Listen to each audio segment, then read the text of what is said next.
All right. Pete Hegseth. In the great words of Arthur Fonzarelli, I was rude. I was rude. But I wasn't rude at the time because at the time he was dead. And I'm telling you, Trump thought he was dead. It wasn't like some fantasy or my sources tricking me or spinning me. He was dead. But he's been brought to life by an extraordinarily effective team of Sherpas who figured out a strategy. They basically good cop, bad cop with the senators. Good cop, we respect advise and consent. We want to hear you out, etc. Bad cop, if you cross President Trump on this nomination, you will be primaried and lose. Last night, once again, the nominee breaking the normal rules of advise and consent, where you don't do interviews until your confirmation hearings. Hegseth did another interview. He went on with Sean Hannity, and he talked about his vision, Donald Trump's vision of rooting woke out of the Pentagon. Let's go to the videotape. Well, there's a lot to be done. First of all, you salute the commander-in-chief who got those 76 million votes and is going to chart the way. And I'll give him advice and counsel along the way. I'll just say what he told me. Return the Pentagon to the warfighters, Pete.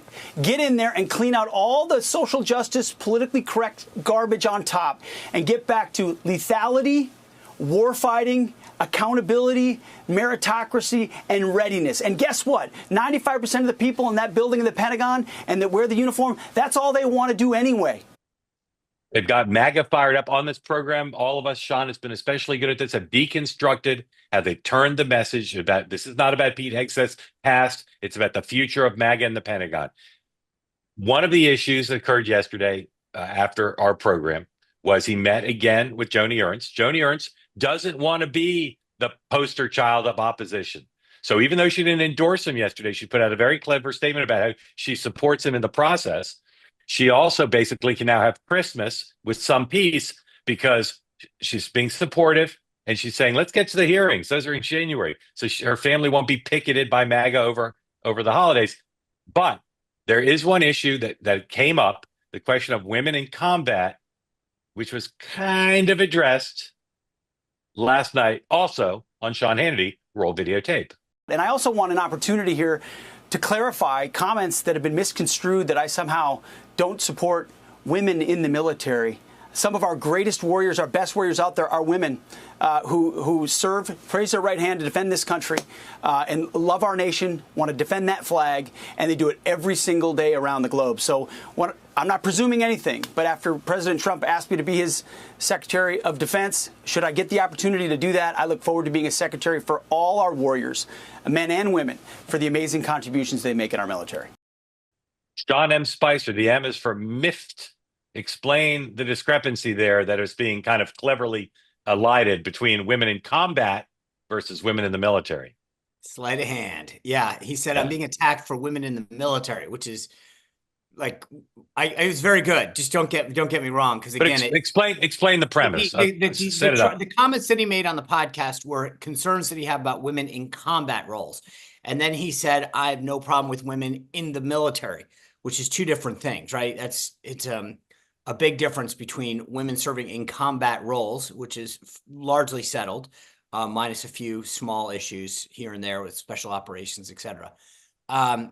And so he did a good job, I think, from a PR standpoint of making it seem like the comments were being misconstrued, and I fully support women and assuaging a lot of those issues. But again, I don't think that he's going to get away with that at the hearing. That will come up, and there'll be a lot of questions about combat roles specifically. Presumably, Joni Ernst knows the difference. Presumably she does, but I don't think she's going to have to take that hit either. I think you're going to have women on the Dem side bring it up first. But I will say that, just going back to the Joni Ernst thing, the one thing that benefited Pete, we talked about this last weekend, was a little thing called the weekend. And when Joni Ernst went home to Iowa, that's where I think the MAGA, that she sort of heard, and I'm sure her office got calls, how dare you not support Pete Hegseth, and which really saw the change of tune. He meets with Murkowski today, Collins tomorrow. I think I have that right. Yes, you do. Yeah.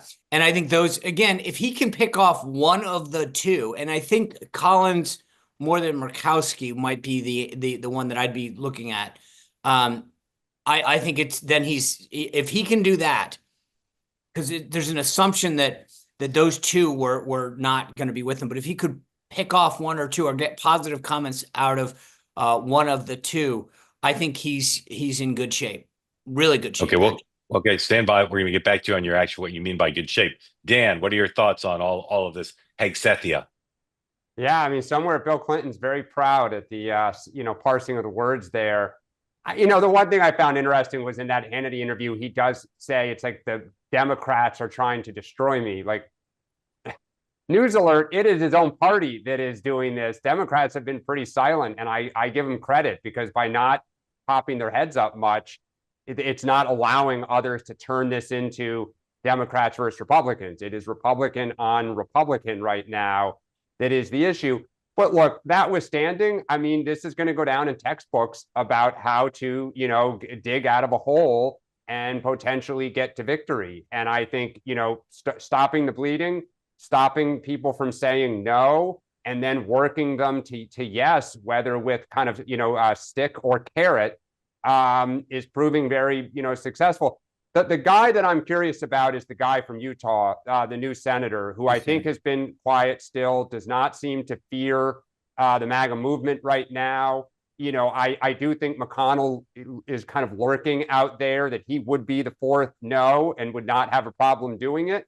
And so to Sean's point, if he can break the Murkowski-Collins kind of what I'll call like iron link, probably he survived. But that is like the one speed bump out there I still see, because I do not think Joni Ernst will be that fourth vote.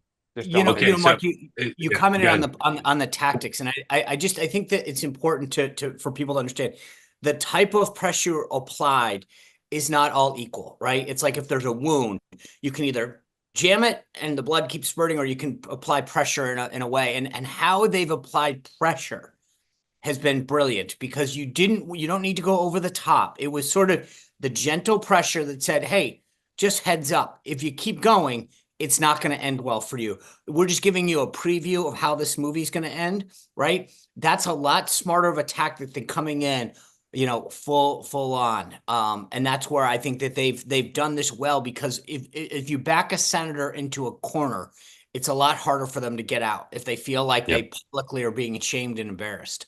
Yep. All right. If you want to get into the conversation, please raise your hand. I will say this before we do a mandatory prediction about his chance of being confirmed. He can be defeated, and this is not like pure theoretical, without either Collins or Murkowski voting no. McConnell, Cox, Young, Tillis. So, and there's some others. So all I'm saying is, while it's clearly moved in a better direction, while I think it's unlikely, unless there's some big new investigative piece or some accuser comes on camera, and do not discount those two possibilities of things that could happen in January, December, January. But if those things don't happen in December, he's home free till January. You also heard him say last night on that Hannity interview, I welcome the FBI investigation. He does, but that's anonymous too. Well, and what else are you going to say? Like, you don't say like, anything. You don't welcome it. I think there's a difference between bring it on and we're going through the process. Yeah. That's all a right. little. You know what though? The one thing is, Mark, that's interesting. If you think there's a decent chance, still not you, but like rhetorically speaking, one thinks there's a decent chance he's going to go down. If he is taken down right before Trump is inaugurated, that is not good media, politics, whatever. Like if he's going to go down now, then have the holidays, come back in January ready to go. If the goal is to get him to a hearing, you think there's some more stuff that maybe might come out. You think one of these accusers may go on the record, and you still think you have a math problem in the Senate. Boy, if I were the Trump people, I'd think long and hard about like Christmas Eve, he backs out. And that could still happen, but it's not on that trajectory currently. Yep. I do wonder when the hearings will be. Are they early January, mid-January, whatever? All right, mandatory prediction. Zero chance of being confirmed. 10, ontological certitude that he's become Secretary of Defense. Dan, what are Pete Hegseth's current chances? 4. Oh my goodness. Sean? 8. The correct answer is 7. 7.